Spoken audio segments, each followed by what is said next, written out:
কোনো মানুষ যদি কোরআন পড়তে চায় কমপক্ষে 4টা শর্ত তাকে মানা লাগবে। আল্লাযীনা আতাইনাহুমুল কিতাবা ইয়াতলুনাহু হাক্কা তিলাওয়াতি উলাইকা ইউমিনুনা বিহি ওয়া মান ইয়াকফুর বিহি ফাউলাইকা হুমুল খাসিরুন। সূরা বাকারা 121 নম্বর আয়াতে আছে, আল্লাহ পাক বলেন, যাদেরকে আমি এই কিতাব কোরআনে কারীম দিয়েছি তারা তেলাওয়াত করলে কিতাবকে হক আদায় করে তেলাওয়াত করে। কি আদায় করে? তাহলে কোরআন যারা পড়বে তারা যেন হক আদায় করে পড়ে। উলাইকা ইউমিনুনা বিহি, আর এই মানুষগুলো, এই যে আল্লাহ পাক মনে হচ্ছে তার কুদরতির আঙ্গুল এইভাবে ইঙ্গিত দিয়ে ইশারা দিয়ে জানিয়েছে রংপুরের পার্বতীপুরে এই মানুষগুলো যারা এখন শুনছে পড়ছে, আমরা এখন আল্লাহর কুদরতি হাতের নিচে আছি, উনি যেন আমাদেরকে ইঙ্গিত দিচ্ছে যে এই মানুষগুলো উলাইকা ইউমিনুনা বিহি, এরাই আমার কোরআনে বিশ্বাসী। ওয়া মান ইয়াকফুর বিহি, এখন যে ব্যাখ্যাটা বলবো এর ভেতরে যদি আপনার পড়া না মেলে ফাউলাইকা হুমুল খাসিরুন, ওই মানুষটা আমার কোরআনে বিশ্বাসও করে না, তারা ক্ষতিগ্রস্ত। বলেন নাউজুবিল্লাহ। শিক্ষিত মানুষ যারা আছেন এবার মিলাবেন, কোরআন যদি কেউ হক আদায় করে পড়ে সে আল্লাহর কোরআনে বিশ্বাসী, হক আদায় করে না পড়লে সে আল্লাহর কোরআনে বিশ্বাসী না। কোরআন যারা বিশ্বাস করে না তারা কাফের। এই কথা বলছেন না কেন? 4টা শর্তের প্রথম হচ্ছে আপনাকে তেলাওয়াত করা লাগবে শুদ্ধ করে। বাংলাদেশে একটা সমস্যা হয়ে দাঁড়িয়েছে, 100 জনের 95 জন কোরআন শরীফ শুদ্ধ করে পড়তে পারে না। প্রথমটায় তো ধরা খেয়ে যাচ্ছি আমরা। এজন্য শিক্ষা ব্যবস্থা যেখানে যেটা আছে, সে মাদ্রাসার নাম হোক, স্কুলের নাম হোক, মডেল নাম হোক, কিন্ডারগার্টেন হোক, যাই হোক, এখানে 100 মার্কের কোরআনে কারীম আমরা বাধ্যতামূলক চাই। আমরা কোরআনে কারীম হক আদায় করে পড়তে হলে এটা শুদ্ধ করে পড়ার নিয়ম করতে হবে। শিক্ষা ব্যবস্থায় 15.5 বছরে এমন ভাবে ধ্বংস করে দিয়েছে, আমি একটা একটা করে পয়েন্ট আকারে বলতে গেলে আপনি এখনই উঠে দাঁড়িয়ে পড়বেন।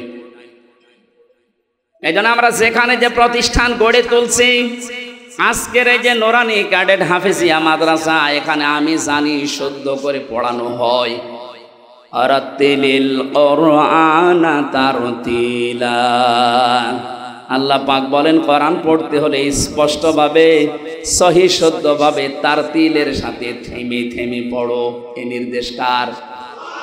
তাহলে আমরা প্রথম বুঝলাম 1 নম্বরে যদি কেউ কোরআন পড়তে চায় হক আদায় করে, তাকে শুদ্ধ করে পড়া লাগবে। দ্বিতীয় নম্বরে শুধু শুদ্ধ করে পড়লেই হবে না, এটা আপনাকে বুঝতে হবে।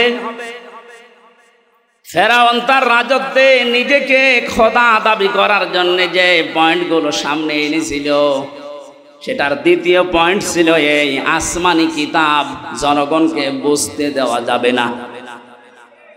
আমার মনে হয় 1000 বছর পর অনেকেই হামানের মতো মন্ত্রীর পরামর্শে, উপদেষ্টাদের পরামর্শে, লেডি ফেরাউন দুনিয়ায় যারা এসেছিল তারাও আল্লাহর আসমানি কিতাব কোরআনে কারীমকে বোঝার পথ বন্ধ করে দিচ্ছিল।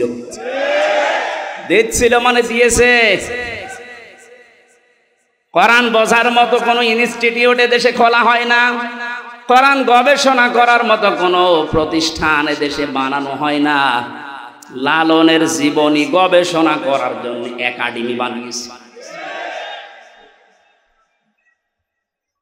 লালন গবেষণাগার বানানো হয় এদেশে, লালন একাডেমি তৈরি করা হয়, অথচ কোরআনের একটা শব্দ নিয়ে আপনি চিন্তা ভাবনা করে নতুন কোনো তথ্য বের করবেন সেরকম কোনো প্রতিষ্ঠান এদেশে নেই।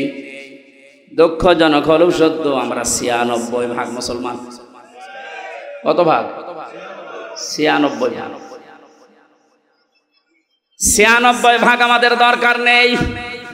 গত পরশু দিনের আন্তর্জাতিক একটা রিপোর্ট পেয়েছি, এদেশে এখন 100 জনের 14 জন মানুষ যারা বিদায় নিয়েছে, জালেম স্বৈরাচারী, এদের পক্ষে এখনো পর্যন্ত সাফাই গাচ্ছে। 100 জনের জবান খোলেন না কেন? 100 জনের 28 জন এখনো পর্যন্ত যে কোনো কায়দায় থালা হাতে নেওয়ার চেষ্টায় আছে। সে যেভাবে থালা দেন, থালা নিয়ে কি করবে? আগস্ট মাসের 5 তারিখের পর থেকে আজকের এই সেপ্টেম্বরের 21 পর্যন্ত আমরা একটা জরিপ দেখতে পাচ্ছি, যারা এখনই খাবো খাবো বলছে তারা কিন্তু তাদের চরিত্রের বহিঃপ্রকাশ এই 1 মাস 15 দিনে ঘটিয়ে ফেলেছে। আনন্দের সংবাদে জরিপের শেষে লেখা আছে, এই দেশে 100 জনের 58 জন মানুষ এখন চাচ্ছে আল্লাহর আইন এ দেশে কায়েম হোক। ভাই কথা বোঝার চেষ্টা করেন ভাই, তাকবীর পরে দিন। যে মানুষগুলো চাচ্ছে দেশে 100 ভাগের 58 জন মানুষ আল্লাহর জমিনে আল্লাহর দিন কায়েম হয়ে যাক, তাহলে সে যার অধিকার ফিরে পাবে। তাদের মুখ দিয়েই শোনেন, তারা বলছে ভাই ওনাদেরকে একটু সময় দেন না কেন? কেবল মাত্র 1515 বছরের, একদিন 2 দিন না, 15.5 বছরে সব উলট পালট করে রেখে গেছে। যারা দায়িত্ব নিয়েছে তাদের প্রতিদিনের বক্তব্য এটা যে হাত দেব কোথায়, যেখানে হাত দেয় সেখানে দুর্নীতি। একটা দেশ কত বড় দুর্নীতিগ্রস্ত হলে কেন্দ্রীয় মসজিদের ইমাম পর্যন্ত পালিয়ে যায়।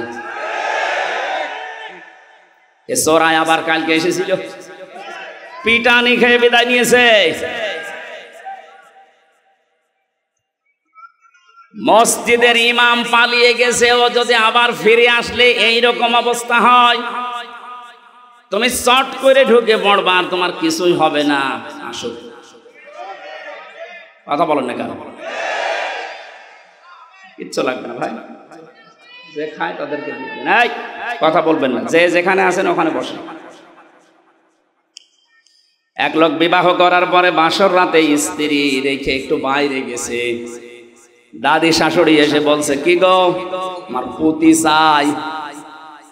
বউ বলছে, দাদি শাশুড়ি আপনি দোয়া করেন, আপনাকে সংবাদ আমি দেব। কিছুক্ষণ পরে শাশুড়ি এসে বলছে, কি গো বৌমা আমার নাতি চাই। মা আপনি দোয়া করেন। কিছুক্ষণ পরে ননদ আর দেবর এসে বলছে, ভাবি তুমি যাই করো আমাদের কিন্তু ভাতিজা চাই। ভাবি বলছে, তোমরা দোয়া করো, আমার সময় দাও। স্বামী এবার এসে বলছে, বউ তুমি কি করবা আমি জানি না, আমার বেবি চাই। বউ এবার মুখ তুলে বলছে, তোমরা কি সব পাগলের বংশ? বিয়ে করে এখন কেবল বাসর ঘরে, কিছুই হয়নি। এরপরে 10 মাস 10 দিন তো সময় দেবেন। আপনি আগেই বেবি চান, আগেই কেউ নাতি চাই, কেউ পতি চাই, কেউ ভাতিজা চাই। আমি কি ডাউনলোড করে নিয়ে আসবো? আমার সময় দেবেন না? 15.5 বছর কি করেছে আপনি জানেন? একটা চেয়ারও দুর্নীতির বাইরে নেই। যেইটারে মনে করতাম না এটা আল্লাহওয়ালা মানুষ দরবেশ, ওইটা আরো বড় খারাপ। দাড়ি কেটে নম হয়ে গেছে। সর্বোচ্চ দুর্নীতি এই লোকটার 36,000 কোটি টাকা। আপনি কল্পনায় আনতে পারবেন না। রংপুর বিভাগের মানুষ তো এমনি গরিব, এদেরকে একটা নাম মানুষ দিয়েছে কেন জানি না, সে যে নামই হোক, কিন্তু আপনারা সহজ সরল, মানে সহজ সরল এত। আজকে গাড়ি নিয়ে আসার সময় হরেন দিচ্ছি, তাকিয়ে দেখ একটু সরে যাবে তো, মানে এত সহজ সরল হলে পারা যায়। গার উপরে যে গাড়ি উঠে পড়বে না, আগে দেখে নিচ্ছে হুজুরের গাড়ি বলে একটু সাইড দিচ্ছে। আমার মনে হয় অন্যের গাড়ি হলে আগে দেখে দাঁড়িয়ে থাকতো যে নেন আমার গায়ে ধাক্কা মারি। একদিকে আপনারা গরিব আর একদিকে সহজ সরল। নবীজি জানিয়েছেন ধনীদের চাইতে গরিব মানুষ 500 বছর আগে জান্নাতে যাবে। এই হিসাবে বলা যায় যে চাচা জান্নাতেই আছে নাকি?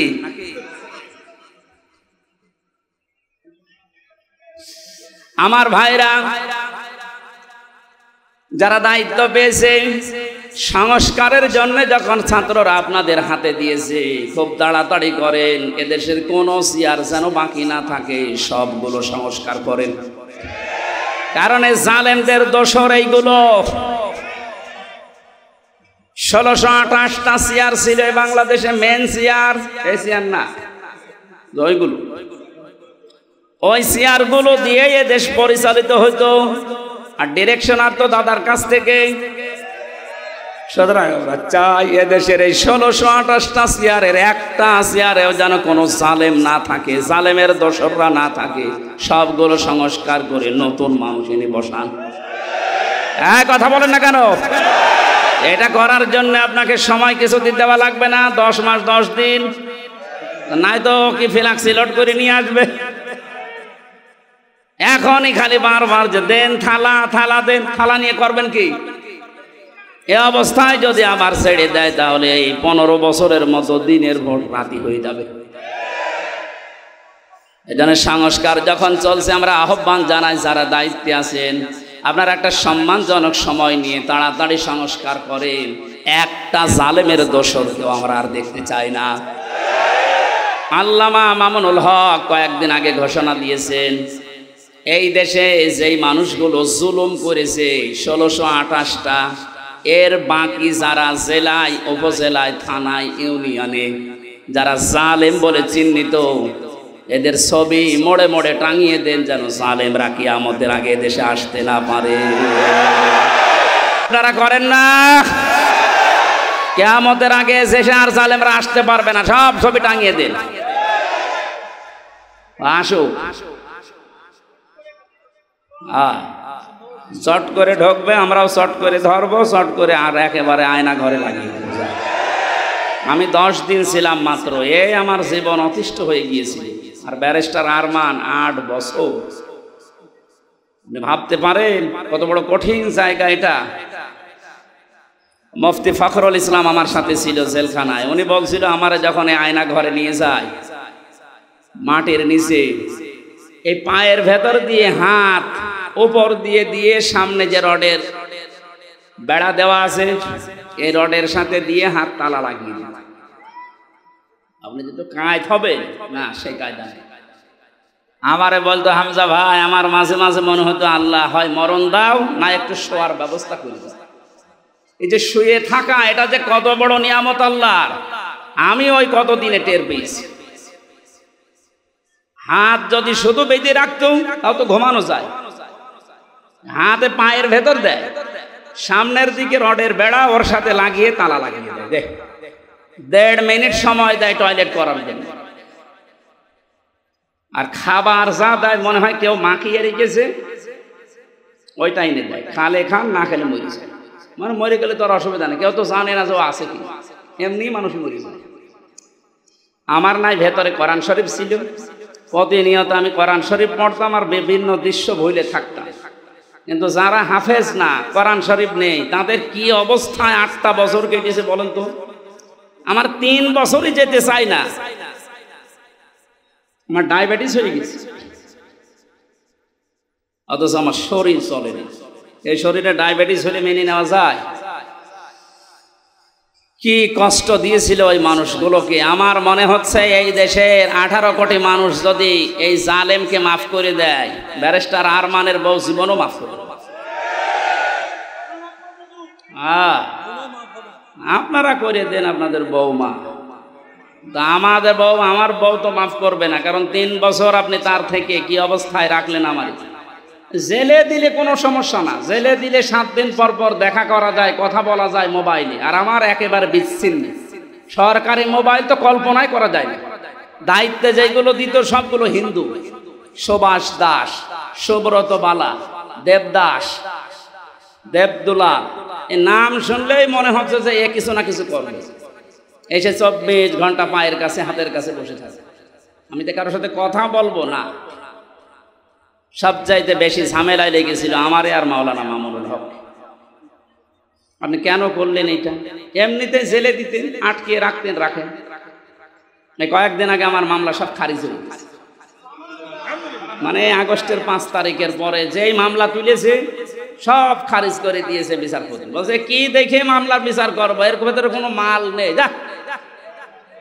আমি বলতে গেলাম যে বিচারপতি, এ 3 বছর তো আপনার কাছেই ছিল, তখন তো বলেননি যে কোনো মাল নেই, এখন বলছেন কোনো মাল নেই, কি দেখে বিচার করবে? উনি এইটাই বলতো যে হুজুর আমার হাত বাঁধা ছিল। কি ছিল? এখন আমার হাত খোলা আছে, এখন আর তো কেউ বাধা দেওয়ার মতো নেই। এখন সত্যটা আমি সত্য বলে জানিয়ে দিলাম যে আপনি নির্দোষ, কোনো দোষ আপনার আমি পাইনি।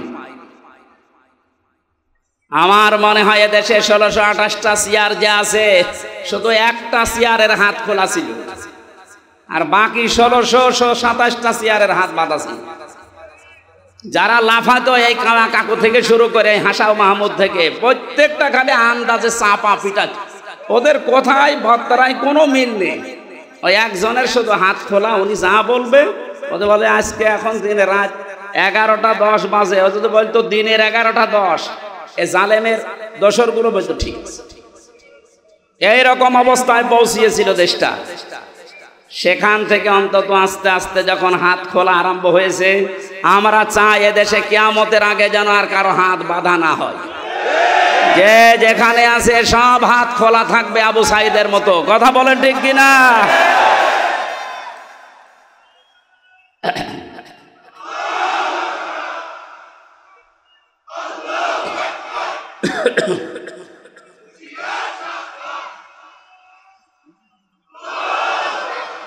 দরুদ পড়ছি, সালাম পাঠাচ্ছি আমাদের নবী মুহাম্মদুর রাসূলুল্লাহ সাল্লাল্লাহু আলাইহি ওয়াসাল্লামের প্রতি। তার প্রথম শব্দ ছিল কিয়ামতের দিন আল্লাহ মানুষকে বলবেন পড়।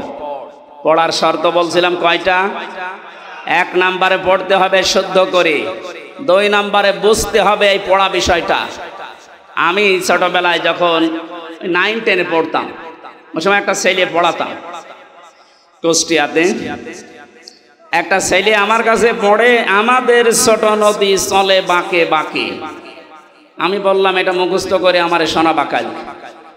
আমারে বলছে হুজুর এই যে আমাদের ময়াকার দয়কার র একটা শব্দ লিখতে 4টা অক্ষর কেন লাগে এইটা আপনি বলেন, তারপরে আমি ছোট নদী পড়বো। আমি জানি না একটা শব্দ লিখতে, বাক্য লিখতে যে 4টা অক্ষর লাগে, আমি তো জানি না। চিন্তা করলাম আল্লাহ এর বয়স কয় বছর, এখনো দুধ ছাড়েনি, আর এ একটা শব্দ পড়বে সামনের শব্দে যাবে না যতক্ষণ আগেরটা না বুঝবে। অথচ 96% মুসলমান এই দেশে আল্লাহর কালাম পড়ে যাচ্ছে আন্দাজে, কিচ্ছু জানে। আহ্বান জানাচ্ছে এই ছেলেটার মতো মন তৈরি করেন, যেটাই পড়বেন আগে বুঝবেন যে আল্লাহ এবং তার রাসূল কি জানাতে চায়, এরপরে শব্দে কথা বুঝতেছেন। 3 নম্বরে শুধু পড়লে বুঝলেই হবে না, যতটুকু জ্ঞান আপনি পেয়েছেন এই জ্ঞানটা মানুষের কাছে নিজের জীবনের ভেতরে বাস্তবায়নের চেষ্টা চালাতে হবে। 4 নাম্বার শর্ত হচ্ছে শুধু নিজে মানলে হবে না, এটা মানুষের কাছে পৌঁছিয়ে দেওয়ার নিয়ত করা লাগবে। এই হাদিসের ব্যাখ্যায় আর একটা হাদিস পেয়েছে, এদিকে তাকান। আন আবি হুরায়রা রাদিয়াল্লাহু তাআলা আনহু قال قال النبي সাল্লাল্লাহু আলাইহি ওয়াসাল্লাম, নবীজি বলেন বাল্লিগু আন্নি ওয়ালাউ আয়া, তোমরা যদি একটা বাক্য জেনে থাকো ওটা মানুষের কাছে পৌঁছিয়ে দাও। বাল্লিগ দেননি নবীজি, বাল্লিগু বহু বচন। আলেম যারা আছেন তাদেরকে বলছি, কোরআনে কারিমে আল্লাহ বাল্লিগু দেয়নি, দিয়েছেন বাল্লিগ। ইয়া আইয়ুহার রাসূল বাল্লিগ মা উনসিলা ইলাইকা মির রাব্বিক, হে রাসূল আপনি তাবলীগ করেন, প্রচার করেন, ছড়িয়ে দেন, ছিটিয়ে দেন, জানিয়ে দেন, মানুষের ভেতরে প্রচার করেন যেটা আপনার রব আপনাকে দিয়েছে, তার নাম কোরআন শরীফ। তার নাম কি? আরো জোরে বলেন। কিন্তু এই কোরআন প্রচার করতে গিয়ে আপনার মনের ভেতরে যেন 2টা জিনিস কখনো না আসে। কিতাবুন উনজিলা ইলাইকা ফালা ইয়াকুন ফি সাদরিকা হারাজুম মিনহু লিতুনদিরা বিহি ওয়া যিকরা লিল মুমিনিন। বলেন আল্লাহু আকবার। আল্লাহ পাক বলেন, এই যে কিতাবে কোরআন আপনাকে দিলাম, এটা যখন মানুষের মাঝে প্রচার করবেন তখন আপনি যেন কোনো ভয় পাবেন না, কোনো দ্বিধা দ্বন্দ্ব সংশয় সন্দেহ এগুলো আপনার মনের ভেতরে কাজ না করে। হারাজনের ব্যাখ্যায় মুফাসসিরিন ইকরাম লিখেছেন দুইটা বিষয়। এক নম্বরে কোরআন প্রচার করতে গিয়ে কখনো এই ভয় পাবেন না যে মানুষ হয়তো না বুঝে অনেকেই মন খারাপ করতে পারে। এরকম মানুষ দেশে নেই? আছে। আল্লাহ যেটা জানাতে চাই আমিও ওইটা বলতে চাই। অনেক মানুষ আছে কোরআনের বক্তব্য না বোঝার কারণে আন্দাজে মন খারাপ করে থাকে ও মনে করে আমারে বলতেছে। দ্বিতীয় নম্বরে কোরআনে কারিমে আল্লাহ যেগুলো দিয়েছেন ইবাদত হিসাবে আবাহমান কাল থেকে অনেকে এমন এমন ইবাদত আবিষ্কার করে করে যাচ্ছে যেগুলো আসলে কোরআনে নেই, ইসলামে নেই। হে নবী, আপনি যখন কোরআনের তাফসীর করবেন তখন ওইগুলো তো টিকবে না। ওই মানুষগুলো তখন আপনার প্রতি মন খারাপ করবে, খারাপ ধারণা করবে। আজকে বাংলাদেশে যেমন মাজারওয়ালারা করছে, মাজারের কোনো অস্তিত্ব কোরআন হাদিসে আছে? হ্যাঁ আছে। আপনি মাজারকে সংরক্ষণ করে রাখেন, কোনো ইহানত যেন না হয়, অপমান না হয়, গরু ছাগল যেন নষ্ট না করে। তাই বলে সেখানে সেজদা দেওয়া লাগবে, গাঁজা খাওয়া লাগবে, নারী পুরুষ জেনা করা লাগবে? কোথায় পেয়েছেন? আমরা তো এই মাজারের বিরুদ্ধে। যেখানে গাঁজা খাওয়া হয়, যেখানে নারী পুরুষের অবাধ মেলামেশা হয়, কথা বলেন না কেন? এরকম মাজার দেশে নেই। আপনি আমার সাথে চলেন, আমি দেখাবো চট্টগ্রামে অধিকাংশ গুলোতে গাঁজার ফ্যাক্টরি আর নারী পুরুষের অবাধ জেনা। যেগুলো আবাসিক হোস্টেল গুলোতে হয়ে থাকে ওইগুলো মাজারে হচ্ছে প্রকাশ্যে। তাও হক্কানি আলেমরা কোনোদিন এটা দেখার পরে জানার পরে সহ্য করতে পারে?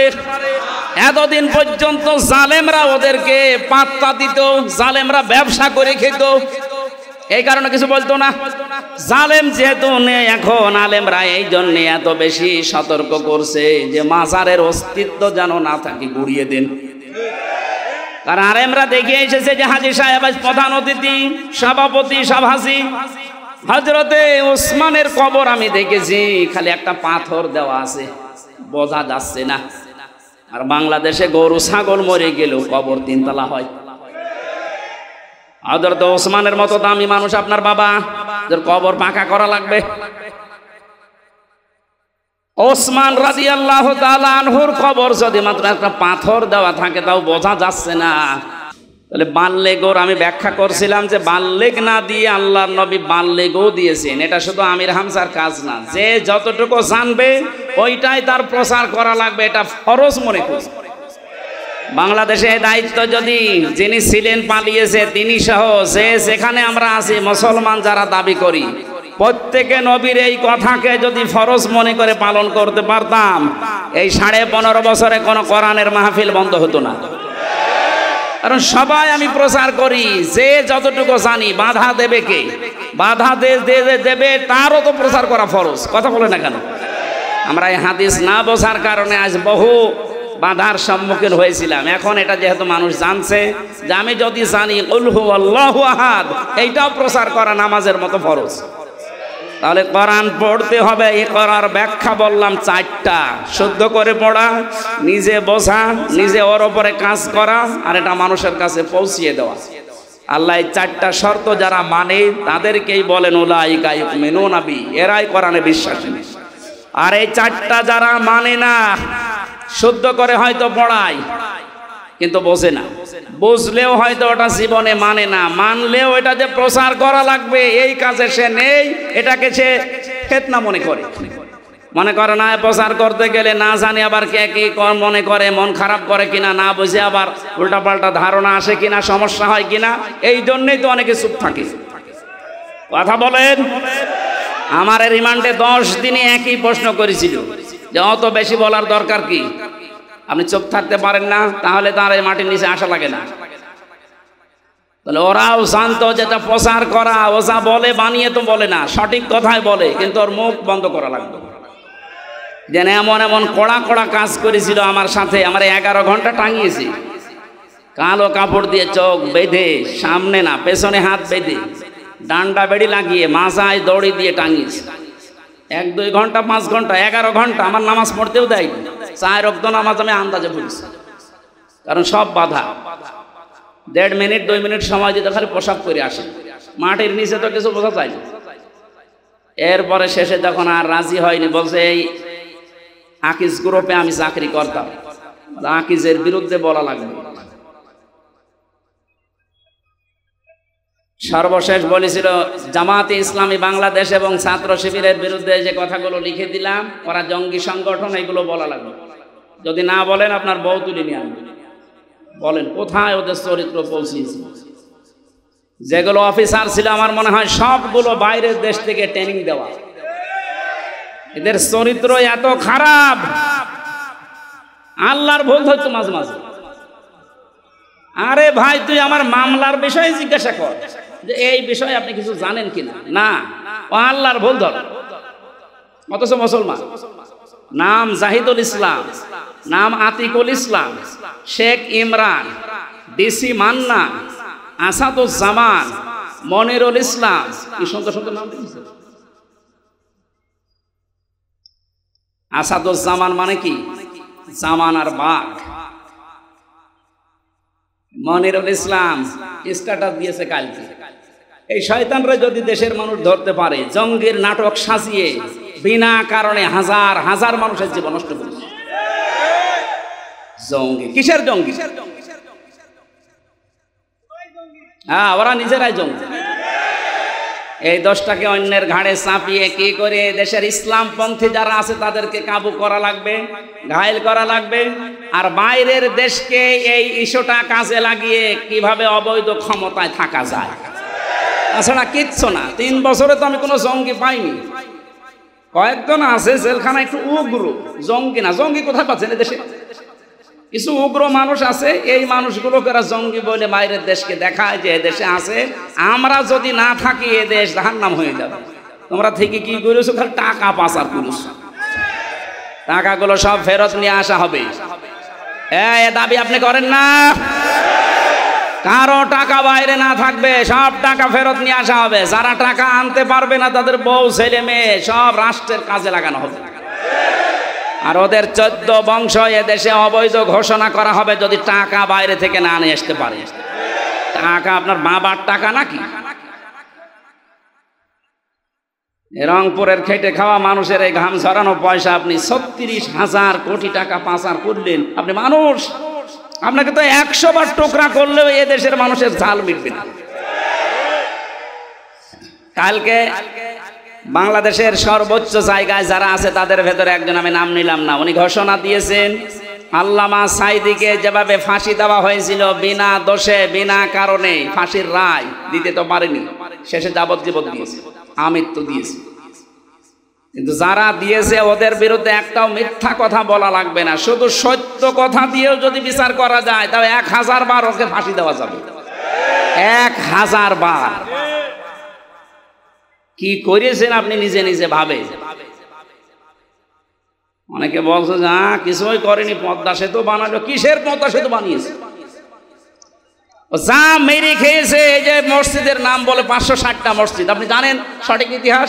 সৌদি আরব টাকা দিয়েছে, সেই টাকা দিয়ে মসজিদ বানিয়ে নিজের বাবার স্বপ্ন বলে চালাচ্ছে। যত স্বপ্ন সব তোমার বাবা দেখেছে, আর আমরা কি ঘুমাই? আমাদের স্বপ্ন নেই? কোরআনের পাখির যে স্বপ্ন ছিল ওই স্বপ্ন এখন বাস্তবে রূপ আসতেছে ইনশাআল্লাহ। যখন 100 জনের 58 জন চাচ্ছে, আর কিছুদিন যেতে দেন, এদেশের 100 জনের 100 জন মানুষই চাইবে আল্লাহর কোরআন দিয়ে দেশ চলুক।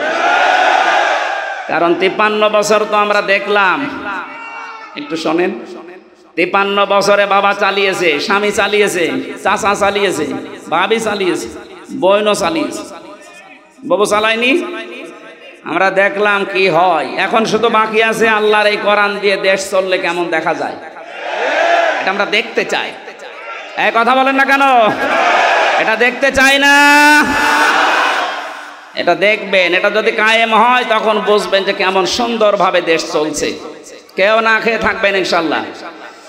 আমরা যতটুকু আশা পাচ্ছি, দেখতে পাচ্ছি ভরসার জায়গা, এদেশের মানুষ যদি আর কয়েক % বেড়ে যায়, আর বাড়বে আমি ইচ্ছা করে আশা করছি, কারণ কয়েকদিন আগে 10 জন মুসলমান হয়ে গেল এই দিনাজপুরে, এর আগে 2 জন চুয়াডাঙ্গা, এর আগে 1 জন গাইবান্ধা, এর আগে 1 জন এই চট্টগ্রামের কি লালদিঘি।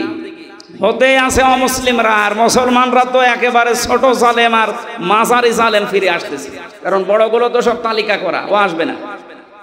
আমার কুষ্টিয়ার যে 2 জন ছিল তালিকা, কোথায় যে পালিয়েছে, ওর বাড়ির ইট পর্যন্ত মানুষ খুলে নিয়ে চলে গেছে, পায়খানার প্যানও খুলে নিয়ে গেছে।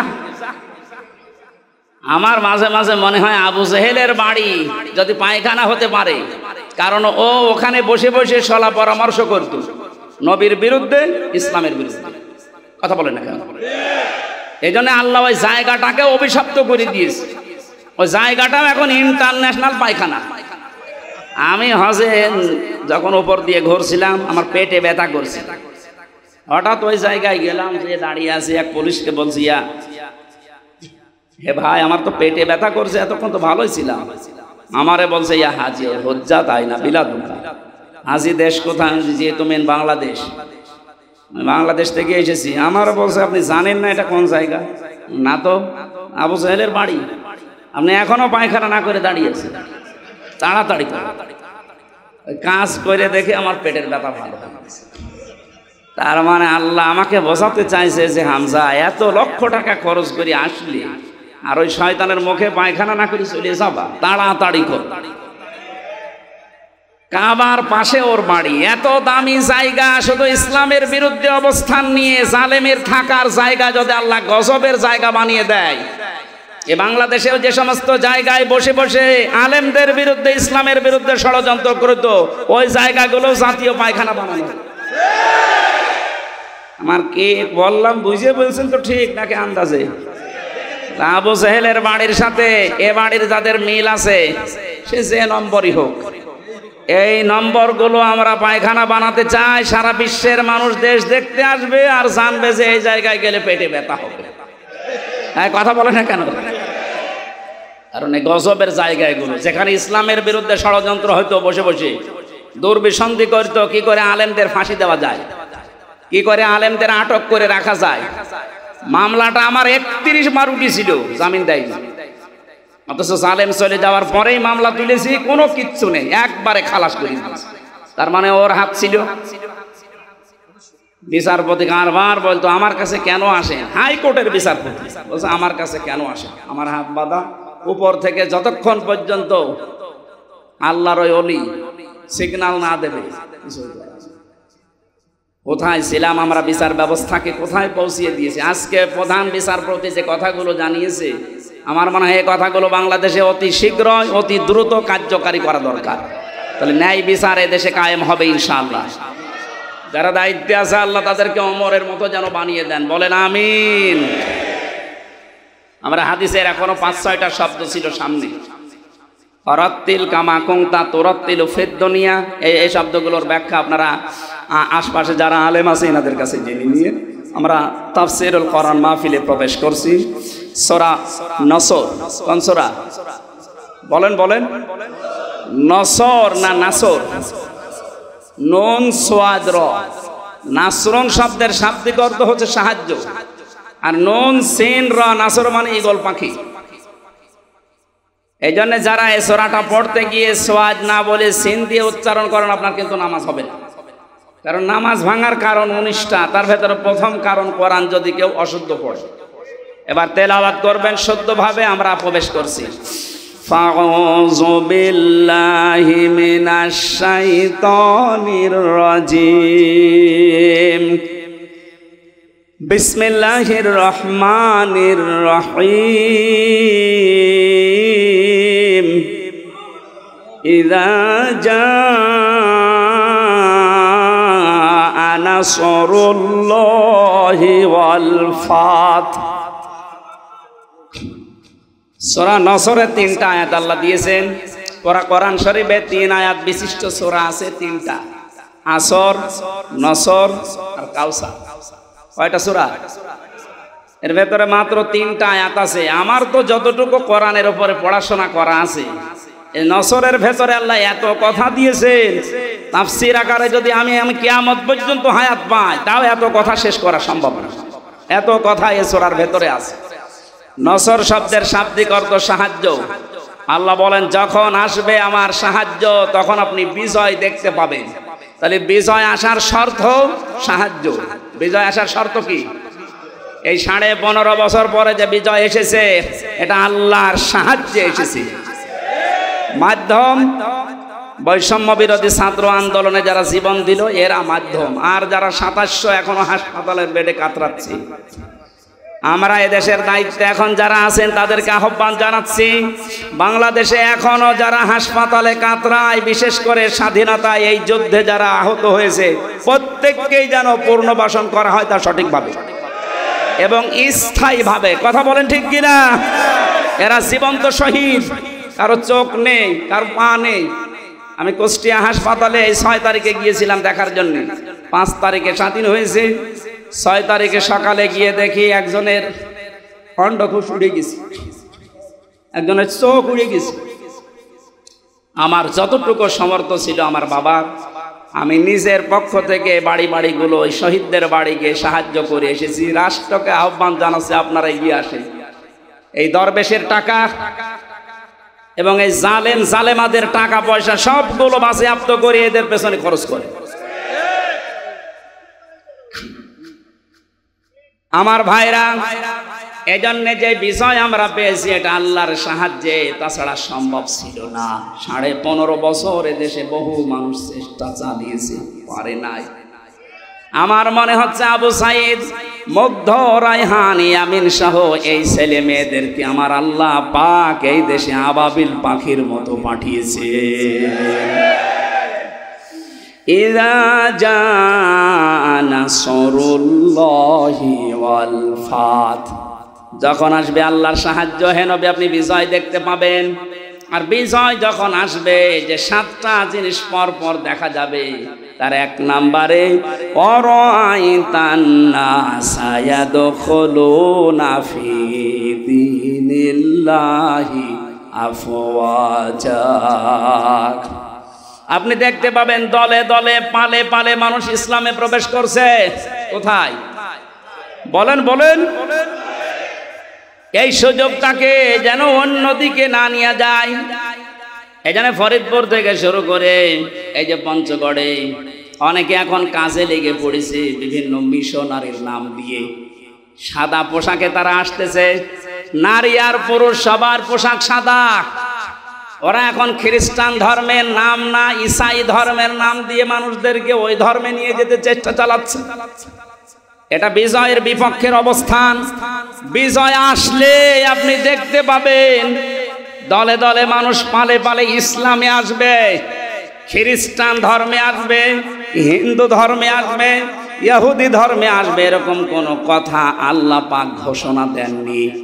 সুতরাং যারা এগুলো করছেন আপনাদের মতলব অন্যদিকে।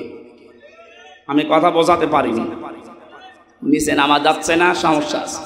সুতরাং এগুলো যারা করছেন আপনারা থামবেন। এ দেশের বিজয় মুসলমানেরা যখন এনে দিয়েছে, আল্লাহ যেটা জানাতে চায় দলে দলে পালে পালো মানুষ ইসলামে আসবে, এইটাই আমরা দেখতে চাই, অন্য কিছু না। সুতরাং ইহুদি, খ্রিস্টান, কাদিয়ানি, অন্যান্য যত নাম নিয়ে মানুষদেরকে ইসলাম থেকে বের করার চেষ্টা চালাচ্ছেন, এদেশের মুসলমানেরা এখনো বুঝে উঠতে পারেনি। যদি বুঝে উঠতে পারে, মাটি তলা পায়ের নিচে কিন্তু মাটি থাকতে দেবে না। কথা বলেন। আমরা আপনাদেরকে আহ্বান জানালাম, আপনারা থামবেন। যারা অন্য ধর্মের প্রচার করছেন, 96% মুসলমানের দেশে ইসলাম থাকবে, অন্য কিছু না। অন্য যারা থাকবে জিজিয়া দিয়ে থাকবে। কথা বলেন না কেন? আপনারা যদি বসবাস করতে চান, হ্যাঁ ওয়েলকাম, স্বাগতম জানাচ্ছি, নিরাপত্তা দিয়ে রাখা হবে, কিন্তু নিজেদের ধর্ম ইসলামের উপরে চাপিয়ে দেবেন না। কারণ আল্লাহর সাহায্য যখন আসে তখন বিজয় আসে। এই আয়াত অনুযায়ী আমরা দেখতে পাচ্ছি বিজয় আসার প্রথম কাজ, মানুষ আসবে ইসলামে। কোথায়? আফওয়াজা শব্দের শাব্দিক অর্থ আলেম যারা আছে জিজ্ঞাসা করেন তো। দলে দলে পালে পালে মানুষ ইসলামে আসবে, এর প্রমাণিত এই যে দিনাজপুরের 10 জন মুসলমান হয়ে গেল। তা আপনি আবার কোত্থেকে কি ঈসাই ধর্ম নিয়ে আসতেছেন? এবার আসেন তো শব্দের দিকে তাকাই। আল্লাহ পাক বলেন, হে নবী আপনি দেখতে পাবেন মানুষগুলো দলে দলে পালে পালে প্রবেশ করছে ফি দীনিল্লাহ, আল্লাহর দিনে। কার দিন বলেন তো? দিন কার? আরো জোরে। আমাদের নাকি দিন? দিন আল্লাহর, আমরা হচ্ছে দিনের খাদেম, কামলা, লেবার, মনীষ, পাট, যাই বলেন, সার্ভেন্ট, ভিত্ত। আমরা কেউ এ দেশে দিনের মালিক না, আমরা সবাই দিনের খাদেম। দিনের খাদেম এ কথা বলতে লজ্জা হয়, শরম লাগে, নিজেকে ছোট মনে হয়। আরে বিশ্ব নবী ছিলেন দিনের খাদেম। প্রচার করতে গিয়ে যখন কাফেরেরা পাথর দিয়ে আঘাত করত, ঢেকে ফেলতেন মারতে মারতে, হযরতে জিবরাইল এসে যখন পাথরগুলো সরিয়ে ফেলেন, নবীজি আহত অবস্থায়, ক্ষত বিক্ষত অবস্থায়, কথা বলতে পারেন না, এমন কঠিন অবস্থায় বলতেন, ইয়া আখি জিবরাইল, হে ভাই জিবরাইল, আমার কাজটা সকালবেলা থেকে কি? অন্য কোনো কাজ আছে আমার? ফেরেশতা জিবরাইল বলতেন, ইয়া রাসূলুল্লাহ, আল্লাহ পাক আমাকে জানাতে চেয়েছেন, বলতে বলেছেন এই কথা যে সকালবেলা থেকে আপনার কাজ এই দিনের খেদমত করা, কারণ দিন প্রচারের জন্য দিনের খাদেম হিসাবে আল্লাহ আপনাকে পাঠিয়েছেন। দিনের মালিক নবীজিও না, দিনের খাদেম ছিলেন তিনি। আমরাও দিনের খাদেম। বাস্তবতা এবার সামনে নিয়ে আসছে। আমরা আজ 53 বছরে দিনের খেদমত করছে এদেশের অনেক মুসলমানেরা, চেষ্টা চালাচ্ছে দিনের খেদমতের যে সমস্ত পর্যায়গুলো আছে, মানুষকে দিনের দিকে নিয়ে আসা, ডাকা, দিনকে আল্লাহর জমিনে কায়েম করা, যে যেভাবে পারছি আমরা চেষ্টা করছি। কিন্তু দেখতে পাচ্ছি আমাদের এই বাধা দেওয়ার জন্য অনেকে উঠে পড়ে লেগেছে। আজকের মাহফিলের সভাপতি বাবুল সাহেব, উনি যদি বলে আমাদের 10 জনকে যে আপনাদের আমরা কামলা নিলাম, আপনি এই 2 বিঘা জমি ধান লাগিয়ে দেন, আমরা 10 জন মিলে ধান লাগাচ্ছি, বিকাল 5টা পর্যন্ত আমাদের ডিউটি, উনি বিকাল 5টা এসে আমাদের বেতন দিয়ে দেবেন। বিকাল 5টা বাজতে আর মাত্র 10 মিনিট বাকি আছে। 10-12 জন মস্তান মোটর সাইকেল নিয়ে, অস্ত্র নিয়ে এসে বলছে ধান লাগানো যাবে না, যা লাগিয়েছেন সব আমরা তুলে ফেলবো। আমরা যারা কামলা আছি, খাদেম আছি, আমরা যারা লেবার আছি, আমরা বলবো ভাই আপনারা ধান তুলে ফেলবেন, অসুবিধা নেই, কারণ ধানের মালিকও আমরা না, এ জমির মালিকও আমরা না। কথা বলেন না কেন? আমাদের একটা উদ্দেশ্য আছে এখানে কাজ করার।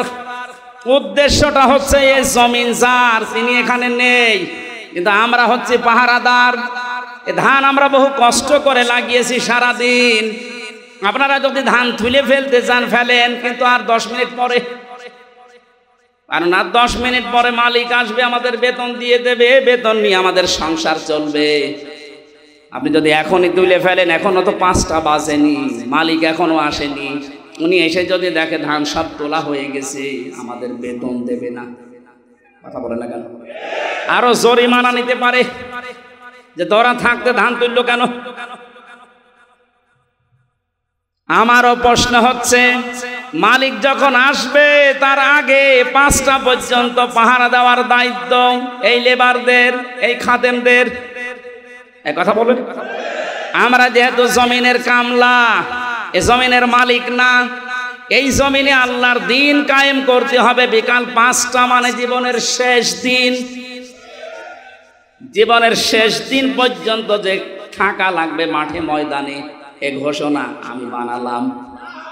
সূরা হিজর 14 নম্বর পারার 99 নম্বর আয়াতটা আল্লাহ পাক বলেন, ওয়া'বুদ রাব্বাকা হাত্তা ইয়াতিয়াকাল ইয়াকিন। হে নবী, আপনার রবের ইবাদত করবেন, রবের জমিনে আপনি ইবাদত করবেন, কামলা দেবেন। কতদিন পর্যন্ত? যতদিন আপনার মরণ না আসে।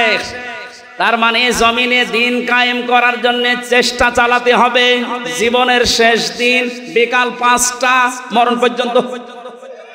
এর ভেতরে যদি কেউ বাধা দিতে আসেন, ওই ধান তুলে ফেললে যেমন মাস্তানদের সাথে হাতাহাতি হওয়া, কথা কাটাকাটি হওয়া, মারামারি হওয়া, খুন খারাপি হওয়া সম্ভাবনা নেই? বলেন বলেন বলেন। সুতরাং এই জমিনেও আমরা বিকাল 5টা পর্যন্ত কাজ করব। এর ভেতরে যদি কেউ বাধা দিতে আসেন, হাতাহাতি হবে, কথা কাটাকাটি হবে, মারামারি হবে, প্রয়োজন হলে মেরেও ফেলতে পারে। কারণ আমাদের বেতন দরকার, আমাদের বেতনের নাম জান্নাত। দেবে কয়টায়? 5টায়। বলেন বলেন। যেহেতু এখনো বিকাল 5টা বাজে নাই, মানে জীবনের শেষ দিন আসে নাই, আমার জীবনের মেন কাজ এখন এইটা, কি করে জমিন আল্লাহর দিন কায়েম হয়। এর ভেতরে বহু বাধা দিয়েছিলেন বিভিন্ন কায়দায়, যেগুলো বাধা দিয়েছে সেগুলোকে আল্লাহ নিজে অপমান করছে। এই যে কালামানি বিসি উড়ে গেছে, বিসি উড়ে যায়নি, ওর অবস্থা এখন ভালো না। দয়া পরবশ হয়ে অনেক বিচারপতি এখন বলছে ওরে ছেড়ে দিলে ভালো হয়। কিসের ছেড়ে দেওয়া? ও মরে যাক, ওর কোনো ছাড় নেই। শুধু না, যত জালেম ধরা পড়েছে ওরা যেন কিয়ামতের আগে আর ছাড়া না পায়। কারণ এগুলো ক্যান্সার, বের হলে আবার ইসলামের বিরুদ্ধে ষড়যন্ত্র করবে, ধান তুলে ফেলবে। এক কথা বলেন না কেন? আমি জেলে বসে আছি আর আমার নামে তালিকা করেছে 116 জনের ভেতরে আমার নাম আছে। আরে বেটা, আমি তো বসে আছি 3 বছর। কত বড় শয়তান দেখেছেন? আর ওরে নাকি এখন ছেড়ে দেবে। কিসের ছেড়ে দেওয়া? কোনো ছাড় নেই। যেহেতু আমরা বিকাল 5টা পর্যন্ত কাজ করছি, অনেক মস্তান হস্তান আসবে এ ধান তুলে ফেলতে। এ ধান লাগিয়ে বিকালে যখন মালিক আসবে বেতন দেবে, এরপরে বাড়ি। এর আগে জমিন ছাড়া যাবে। কারা কারা টিকে থাকবেন বিকাল 5টা পর্যন্ত দেখি? লিল্লাহে তাকবীর। দিন ইসলাম, দিন ইসলাম, আল কোরআনের আলো, দুনিয়ার মুসলিম এক হও, লড়াই করো, নারায়ে তাকবীর। আমির হামজা ভাই এগিয়ে চলো। আলহামদুলিল্লাহ ভাই।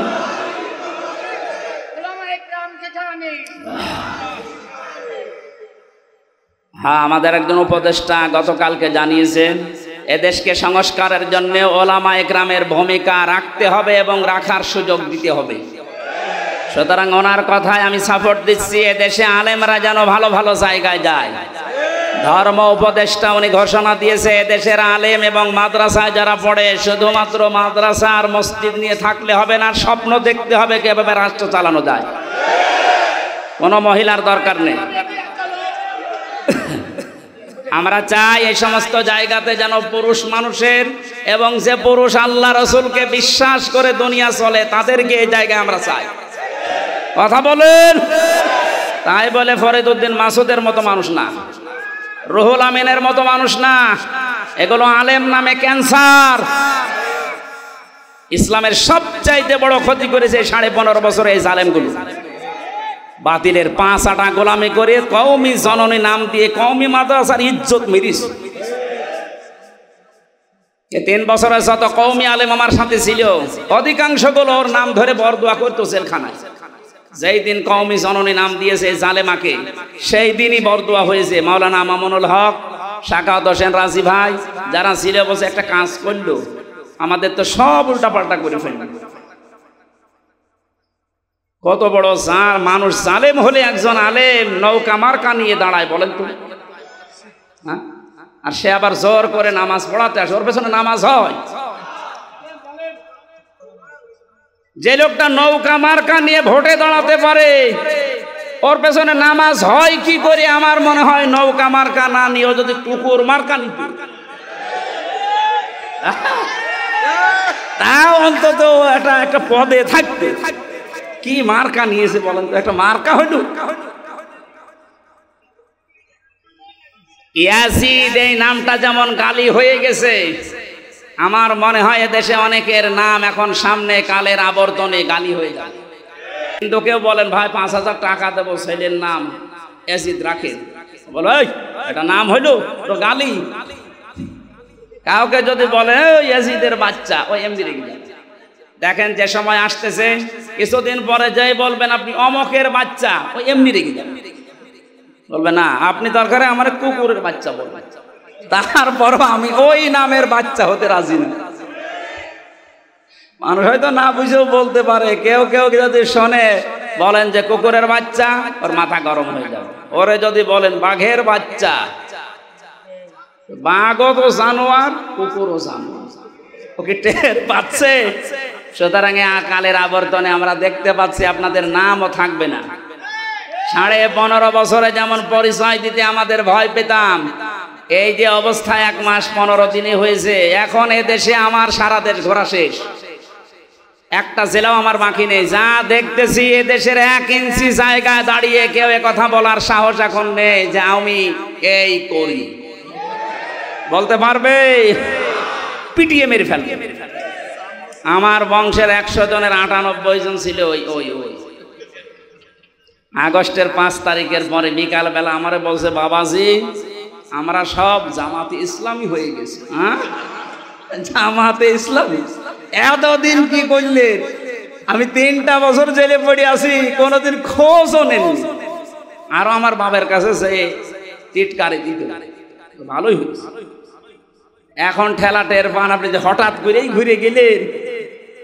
ছোটখাটো এবং মাঝারি ধরনের জালেম যারা সব ফিরে আসতেছে, কারণ এরা জানে যে এদেশে কিয়ামতের আগে অন্তত আর দাঁড় করানো আমাদের সম্ভব না, বুঝে ফেলেছে। এই জন্যই বলছি মোড়ে মোড়ে ছবি টাঙিয়ে দেন, ফেসবুকে দিয়ে দেন, যে এগুলো যেন দেশে আসতে না পারে, এলাকায় ঢুকতে না পারে।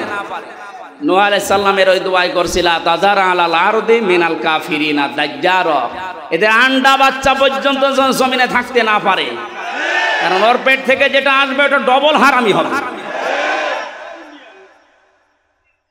সম্মানিত মুসল্লি কিরাম, আমরা আল্লাহর জমিনে আল্লাহর দ্বীনের খাদেম, আমরা কেউ মালিক না। আমরা চেষ্টা করে যাচ্ছি, যদি কায়েম হতে পারে ভালো, না হলেও আমাদের অসুবিধা নেই, আমাদের বেতন আছে।